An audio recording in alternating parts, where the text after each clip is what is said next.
Hello guys, আপনারা জীবনে অনেক ভিডিও দেখেছেন ভাই। এই যে মানে দেখেন আপনার পাতাগুলা ডাইরেক্ট পাইকা গেছে। পাকা পাতা খাওয়া ভিডিও কোনো দিন দেখেছেন? তো আজকে আমি খায়া দেখি এই যে পাহা পাতাগুলা কি এরকম লাগে আর কি আপনাদের চোখের সামনে, ঠিক আছে?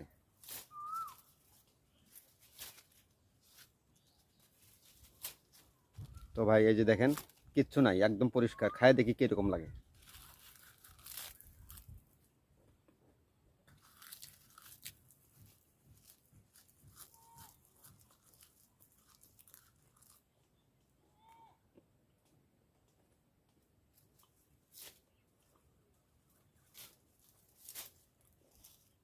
সত্যি কথা ভাই, একদম তিলের মতো স্বাদ লাগে ভাই। এই যে পাকা পাতাগুলা, এই যে কল্যার পাকা পাতাগুলা, ঠিক ভাই একদম তিলের মতো স্বাদ লাগে ভাই। সত্য কথা যেটা।